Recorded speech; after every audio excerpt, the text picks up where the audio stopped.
Dios mío, no lo puedo creer. ¿Había corrupción acá? No. ¿Quién se podría haber imaginado? Okay. Y continúa, comienzo a explotar ese contrato que adquirí por migajas con todos sus beneficios excesivos, que son frutos de para qué se pagaron las coimas, para tener beneficios excesivos. No se pagaron las coimas para tener un contrato común y corriente. El abogado Martín de Luca, contratado por la Municipalidad de Lima, revela en entrevista con Diego Acuña cómo Brookfield se benefició de un contrato manchado por corrupción. Explica la estrategia legal para anular la concesión de rutas de Lima y evitar que los limeños paguen $2.7 millones en arbitraje. ¿Sabían o no sobre la corrupción? No te pierdas la entrevista y descubre cómo avanza este caso clave para Lima. ¿Cómo estás? Buenas noches. Bien, partamos por el ex fiscal Andrew Weissmann. Repasemos un poco este conflicto de intereses que podría ser en realidad fraude, un delito bastante serio. ¿Cómo analiza el proceder de Weissmann? Bueno, es importante resaltar que Weissmann no es el único fiscal que trabaja en el caso en su momento, pero sí era la máxima autoridad. Y eso no es especulación, eso está documentado en el acuerdo, el cual Weissmann firma como el jefe de la sección de fraude, ¿no? Entonces, las decisiones finales sí caen sobre él. Ahora, lo más interesante del acuerdo son dos cosas. La primera es cómo está constituido. Normalmente, cuando una empresa se declara culpable en Estados Unidos de corrupción o de cualquier conducta, se describe en detalle la conducta, se describe en detalle lo que hizo, y si pagó sobornos se diría que pagó sobornos al funcionario público A en torno al contrato de una venta de 4 aviones o una venta de un gasoducto o una licitación pública de X, y que pagó un soborno de tanto y recibió beneficios de tanto. Eso sería algo normal. Lo que se ve en este acuerdo de Odebrecht, que es atípico, es una situación en la cual se describe 12 países y por cada país se describe, como ves la parte de Perú, dice, bueno, se pagaron, no sé, $85 millones en sobornos y se recibieron tantos millones de beneficios. No especifica a quién se pagaron los sobornos, no especifica cuáles fueron los contratos o cuáles fueron los negocios o cómo recibieron los beneficios. Es muy nebuloso. Y esa nebulosidad es atípica en un acuerdo de declaración de culpable, por diversas razones. La primera, que uno tiene que establecer claramente qué es lo que se hizo mal. Y la segunda es porque hay víctimas generalmente en los crímenes. Y estas víctimas normalmente tendrían el derecho de resarcirse o de pedir compensación o lo que fuere. Lo cual es una cuestión civil, aunque hay una ley en los Estados Unidos que gobierna los derechos de las víctimas en los casos de delitos económicos, ¿no? Bien, al no mencionar ningún proyecto, al no mencionar ningún negocio específico o ningún funcionario público, lo que efectivamente en práctica termina siendo el acuerdo, deliberadamente o no, eso es especulativo a esta altura, pero lo que en práctica termina siendo el acuerdo es insular a Odebrecht y a cualquier víctima de que la víctima pida compensación por la corrupción en la que se involucró. Claro. Entonces, eso es muy atípico. La segunda parte que es atípica es el timing de la declaración de culpable. La investigación de Odebrecht creo que estaba en curso por aproximadamente 2 años, ¿no? Que no es una gran cantidad de tiempo. En los casos de delitos económicos en Estados Unidos pueden tomar 3, 4, 5 años. 4 años es algo más o menos normal entre que comienza el caso y una declaración de culpable. Puede tomar menos, dependiendo de la complejidad del caso. Entonces, cuando los casos son menos complejos, generalmente puede estar más cerca de los 3 años, 2 años y medio, 2 años por algo muy simple. Y cuando son altamente complejos, pensamos de 4 o 5 años, ¿no? Lo cual, en comparación con la justicia peruana, de todas formas es muy rápido. Bien, el comunicado de prensa del Departamento de Justicia, cuando se firma el acuerdo de declaración de culpable, indica que este es el caso de corrupción más grande de la historia. Sí.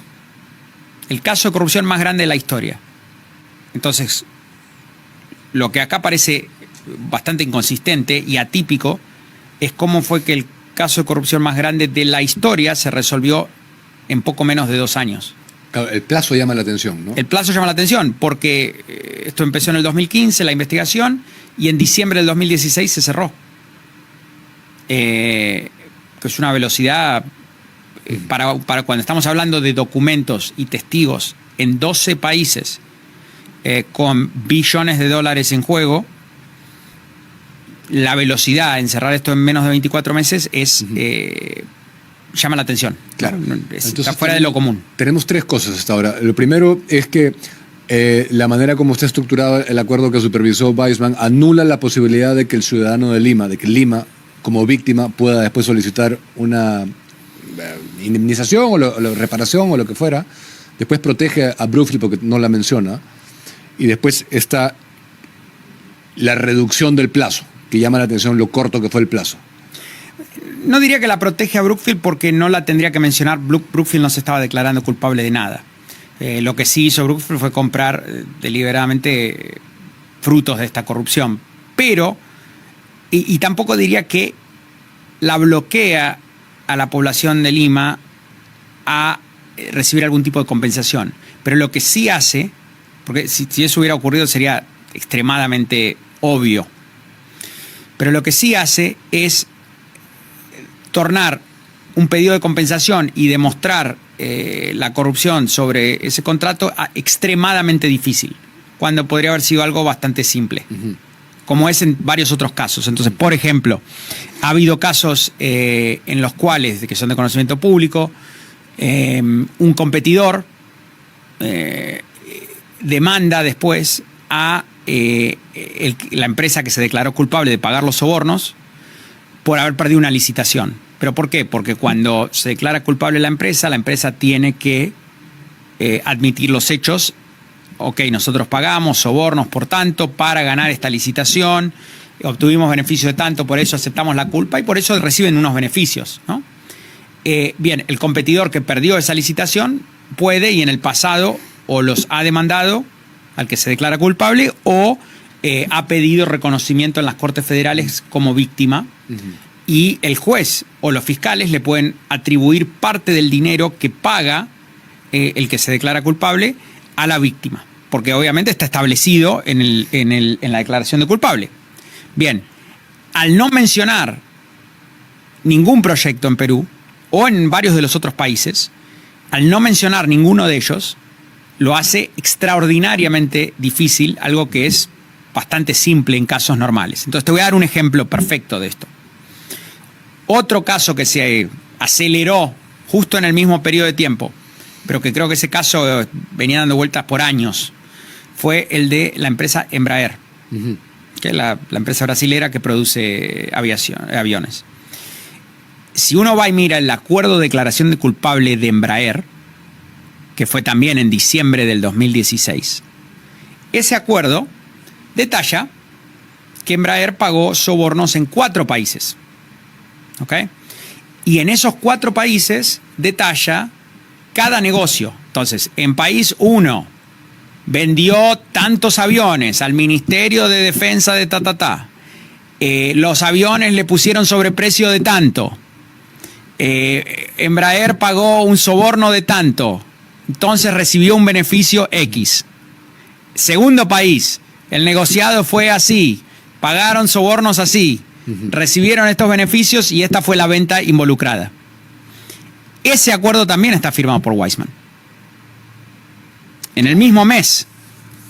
Y si miras otros, a lo largo de lo que es normal en el Departamento de Justicia, los acuerdos de declaración de culpable normales son como los acuerdos de Embraer. Entonces, en este caso, no. En este caso es todo nebuloso. Y eso es atípico. O sea, no hay manera de pensar que por un momento Weissmann no sepa que es un acuerdo que no se ajusta al detalle que debería tener. ¿Quién mintió?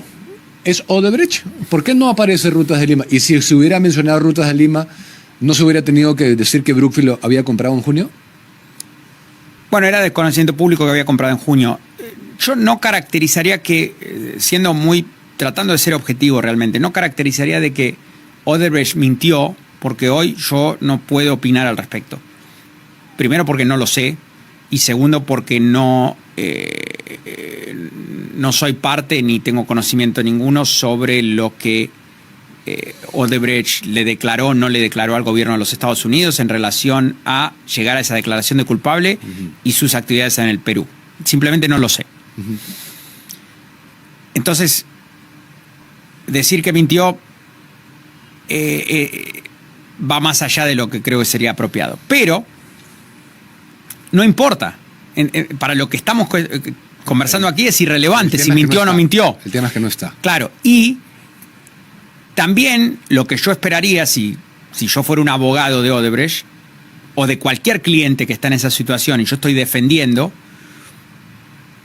lo que podría haber ocurrido es decirle toda la verdad al Departamento de Justicia, pero pedir que la declaración de culpable que se hace pública sea lo más suave posible y lo más nebulosa posible para evitar responsabilidad civil con terceros. Eso es lo más probable, pero no lo sé.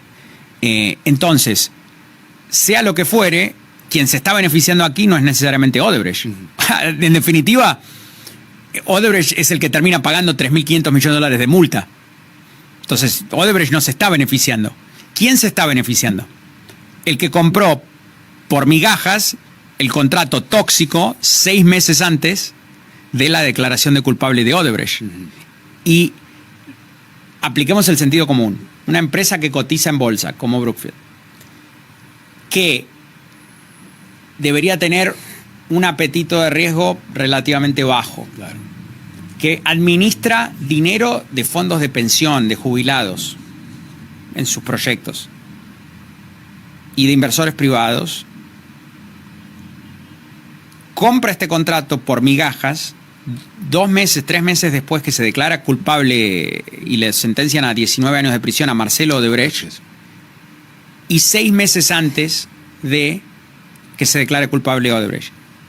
Y el deal era tan bueno que no compró uno, compró 2 proyectos, porque también compró Odebrecht Ambiental en Brasil, que es otro proyecto con las mismas características de rutas, hecho más o menos de la misma forma, comprado por migajas y después cubierto con una declaración de culpable nebulosa. Entonces, Odebrecht, si pensamos objetivamente, Odebrecht está tratando de salirse de un problema en el cual ya está. Ok, ya me agarraron declarándome culpable. Es lo menos que puedo hacer para salirme de este problema. Estoy aceptando la responsabilidad. Entonces, de una forma irónica y contraintuitiva, por lo menos Odebrecht aceptó la culpa y por lo menos pagó multas. Ahora, lo más estremecedor es aquel que, sabiendo todo el riesgo y totalmente consciente, se sintió impune y muy confortable en comprar 2 contratos tóxicos. Uno en junio del 16 y otro en abril del 17. Para explotar contratos que sabían que están totalmente sucios, que sabían que son no balanceados. Y todo eso, obviamente, supervisado en su etapa final y bendecido por una persona que vino de un estudio que tiene como uno de sus principales clientes a Brookfield. Claro. Y que, inexplicablemente, al poco tiempo de firmar este acuerdo, regresa a ese estudio. Claro. Y presuntamente que ya sabían que podían jugar la carta de la compra de buena fe, que es lo que han hecho. Esa es una estrategia de protección, ¿no? Ahora, el fiscal del Distrito de Columbia ha dado hasta el primero. Él tiene que dar respuesta a esa carta que he leído hasta el primero, explicando ese conflicto de intereses. Potencial conflicto de intereses, pero sí.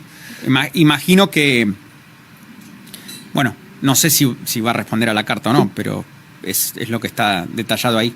Ok. Se ha confirmado otra de las cosas que se han, digamos, analizado y se han dicho, ¿no? Que Brookfield contrató a un externo, a un oficial externo de compliance, de cumplimiento, para que le diera el visto bueno y pudiese proceder la compra. Eso es lo que entendemos, sí. O sea, fue un externo. Sí, que un externo le dio la bendición de que estaba todo bien. ¿Y en qué cosa cree que va a quedar todo esto entonces ahora? ¿Cómo va explíquenos lo del Discovery también, la herramienta del Discovery? Bueno, la Municipalidad de Lima entró con una acción de Discovery, es una acción judicial en Nueva York, en la cual solicitó a un juez federal que autorice órdenes judiciales para uso aquí en el Perú sobre diferentes procesos que están en curso para que Brookfield, los externos que supuestamente hicieron esta diligencia y varias instituciones financieras revelen información, disponibilicen testigos y documentos y abran los libros para demostrar ciertas transacciones financieras que hasta el día de hoy no han salido a la luz porque son documentos internos de estas entidades. En aproximadamente 7 días el juez federal autorizó 100% de nuestros pedidos y de las órdenes judiciales que solicitamos. Todo fue aprobado y días después de eso apareció en la corte abogados por Brookfield, por su estudio de abogados que dio la bendición a esta transacción, y por Scotiabank, que aparentemente fue el banco que estuvo involucrado en facilitar la parte bancaria y comercial de que Brookfield adquiera el interés de Odebrecht en Rutas de Lima. Eso se va a definir este mes, tengo entendido, la orden del juez. O sea, en abril me refiero. En abril, probablemente. Okay. Bueno, en realidad, varios de las acciones de Discovery, de las órdenes continúan válidas y en curso, y otras están paradas esperando una determinación del juez sobre la protesta que ha hecho para Brookfield y Scotiabank para no revelar su documentación interna y qué decía y no decía sobre esta compra de Rutas de Lima. Una empresa como Brookfield, el solo hecho de que acuda a un tercero, imagino que tienen un departamento interno de compliance, ¿no? El que tengan que contratar a un tercero para que autorice esto, ¿eso de por sí no es cuestionable? No necesariamente, ocurre todo el tiempo, pero sí es... lo que es cuestionable es que el tercero haya bendecido algo tan obvio. Si uno vuelve en el tiempo a mayo, junio del 2016, esto no es algo... Si yo te dijera, con mi experiencia, que habiendo sido fiscal por 6 años y más de 8 años en el sector privado y representado a diversos clientes, si yo veo esta situación, no es gris, es bien negra. Entonces no debería ser algo difícil de determinar que no es aconsejable proceder con esta transacción. ¿Cómo cambia todo esto el curso del caso? Todo esto lo que estamos analizando, los últimos acontecimientos. Bueno, lo que determina es que lo que viene diciendo la municipalidad hace años, de que el contrato es tóxico, de que es corrupto, etcétera, tiene fundamentos, tiene base. Si no, no creo, así lo describe el fiscal en la carta, el fiscal Ed Martin, y esos fundamentos, irónicamente, disparan una situación que ya veníamos anticipando, que es la parte final de la jugada de este tipo de inversiones de Brookfield. Y de nuevo, no es esta la única, ¿no? Rutas de Lima es la que se conoce acá en el Perú, pero hay otras en el mundo. Esto es una jugada clásica, por decirlo así, en el playbook de ellos. ¿Cuál es la jugada clásica? Me compro un contrato adquirido con corrupción en el cual el que pagó los sobornos tiene que vender de emergencia. Lo compro por migajas, pero al vendedor lo mantengo dentro de la empresa para después poder repasarle dinero.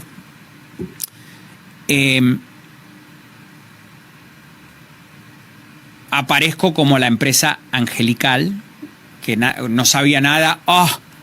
Dios mío, no lo puedo creer. ¿Había corrupción acá? No. ¿Quién se podría haber imaginado? Okay. Y continúa, comienzo a explotar ese contrato que adquirí por migajas con todos sus beneficios excesivos, que son frutos de para qué se pagaron las coimas, para tener beneficios excesivos. No se pagaron las coimas para tener un contrato común y corriente. Claro. Bueno, entonces, adquiero ese contrato, lo empiezo a explotar. Y hay dos escenarios, pero como un fondo de inversión muy sofisticado y astuto, no puedes dejar nada al azar, no puedes dejar nada en chances. Entonces, el escenario 1, voy a explotar este contrato que lo compré por nada y me beneficio todos los años de los beneficios excesivos que ya genera el contrato. ¿Y qué pasa si la municipalidad o las víctimas de hecho quieren cancelar este contrato y pedir compensación? Ahí vamos a tener un tremendo problema. No, quédense tranquilos porque siempre tenemos el plan B, el arbitraje bilateral, que en este caso están ahora con 2.700 millones de dólares reclamando a partir de la semana pasada. ¿Por qué el arbitraje bilateral? Porque fuimos acosados de comprar un contrato corrupto.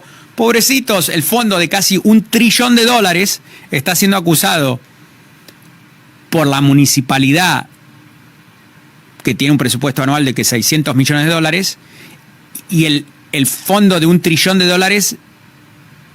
pretende ser Caperucita Roja, ¿no? Y decir que está siendo acosado. Pobrecito, el fondito que está siendo acosado. Siempre está en los planes eso, meter el arbitraje bilateral. ¿Y cuál es la defensa en el arbitraje bilateral de ellos? Que es la misma defensa que aplicaron en todas los dos arbitrajes que ya hubo. Solo una. Solo una. No, la defensa es simple y es una. La municipalidad dice que este contrato hubo corrupción. Primero, que si hubo corrupción nosotros no lo sabíamos. Y segundo, que no hubo corrupción.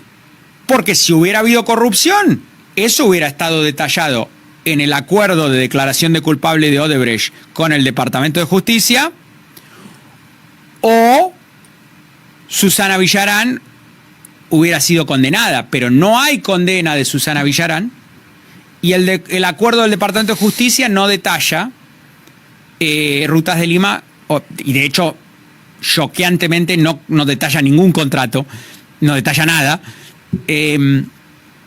con lo cual no hay pruebas de corrupción. No importa que hay una planilla dentro de Odebrecht que dice pago de coimas, 1, 2, 3, Rutas de Lima, pago de coima a tal, $4 millones. No, eso no es prueba. No hay pruebas. ¿Ok? Entonces, al tener una situación acá donde nunca se empieza el juicio oral de Susana Villarán, y al tener un contrato nebuloso, un acuerdo de declaración culpable nebuloso con el Departamento de Justicia,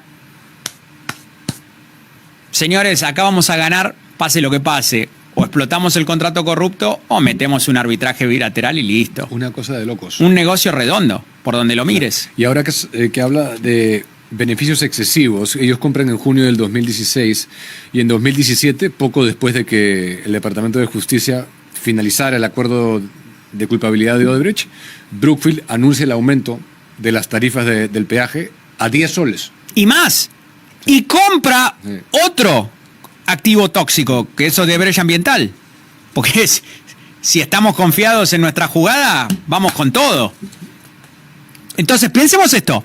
En junio del 2016 compran el contrato tóxico con esta jugada que acabo de describir de Rutas de Lima. 2 meses después que a Marcelo Odebrecht lo sentencian a 19 años de prisión por pagar las coimas. En diciembre, Odebrecht se declara culpable de pagar un montón de sobornos en Perú y otros países. Y en abril del 2017 van y compran otro contrato tóxico de Odebrecht. Claro, con la teoría de que no sabían. Con la teoría de que no sabían. Claro. O sea, es una falta de respeto, una arrogancia tan grande, una soberbia, que realmente merece justicia. Uh-huh. ¿Qué cosa es lo mejor que puede pasar para Lima? ¿Qué está reclamando Lima en este caso? Lo que está reclamando Lima nulidad? Que se anule el contrato y bye bye, que se vaya. Pero compensación económica consorcio. no. Es solo la nulidad. Por supuesto, pero no ha habido ni chance de pedir compensación económica si es solo ataques. Que los que están constantemente pidiendo dinero son los pobrecitos del fondo de $1 trillón. Ellos son los que están pidiendo dinero. Y lo que ha propuesto la municipalidad innumerables veces es, señores, váyanse. Puede ser que haya pedidos de compensación, de hecho los debería haber, pero no hemos ni siquiera llegado a ese punto porque es una defensa atrás de otra defensa, atrás de otra defensa, sin piedad. Entonces, tener la cara de pedir 2.700 millones de dólares, claro, obviamente eso ellos lo vienen planeando hace meses. Y no se esperaban que 2 días después de meter su arbitraje bilateral, el Departamento de Justicia iba a reexaminar uno de los pilares que ellos están usando. Entonces, ahora, ¿qué está pasando? ¿Cómo está cambiando el juego? La jugada tiene 2 pilares. El acuerdo nebuloso con el Departamento de Justicia y que acá no haya una condena de Villarán. Cueste lo que cueste. Que no la haya. Esa es la defensa. El pilar Departamento de Justicia está empezando a tambalear. Algo que no creo que anticipaban. Bueno, nadie podía anticipar que eso iba a pasar. Y el pilar de una condena de Villarán aparentemente está firme y fuerte acá. Porque yo recuerdo haber estado aquí en Perú en octubre del año pasado. Ya los fiscales, que demoraron bastante, pero terminaron de preparar el caso, tienen todas las pruebas, todos los testigos, todo listo para empezar. Y recuerdo que era cuestión de días para que el juez Chávez Tamaris, creo, ordene que comience el caso. Que comience el juicio, ¿no? Sí. Bueno, hoy estamos casi en abril y creo que no empezó el juicio. ¿Alguien me puede explicar por qué? Sí, siempre hemos cuestionado esa dilación, que es un beneficio a su vez, ¿no? Hacia Villarán. Es el segundo pilar. Sí. Nunca hubo un juicio de Brookfield a Odebrecht por haberle vendido un contrato corrupto y meterlo en este lío. Eso de por sí también ya invalida. Imagínate los trapitos que saldrían al sol. La credibilidad. Porque supuesto. Una empresa que se respeta diría, oye, tú me metiste en este lío, entonces me voy contra ti también mientras sigo peleando mi otro. Pero no hay. No hay eso. Y no creo que lo vaya a ver nunca. Y eso yo quería saber porque no se habla mucho de eso, de más allá de la nulidad del contrato, qué cosa es lo que reclamaría Lima por un beneficio que ha costado, aparte no solamente este costo, sino muchos otros costos que este contrato nos ha generado. Tremendos. Pero no me quiero adelantar a cuál serían esos reclamos hoy. Pero lo que sí creo que es importante para el público considerar es que si se progresa con esa investigación que aparentemente está haciendo la Fiscalía en Washington sobre lo nebuloso que fue el contrato, el acuerdo de declaración de culpable de Odebrecht, eso eliminaría uno de los obstáculos. Y ahí sería una situación, creo, insustentable para el juez, ¿no? Chávez Tamaris. ¿Por qué no empezó el juicio de Villarán? ¿Por qué? Porque ahí quedaría, eso es el último obstáculo, y se generaría una situación que obviamente no creo que sea deliberada, aunque no lo sé, creo que vamos 8 años esperando que empiece un juicio oral, parecería una persona atípico. Que lo ha confesado en un medio de comunicación. Parecería atípico, 8 años esperando que comience el juicio oral, pero estaríamos en el punto del cual los contribuyentes peruanos, porque es contra la República de Perú, si Brookfield gana 2.700 millones de dólares, ¿quién lo va a pagar?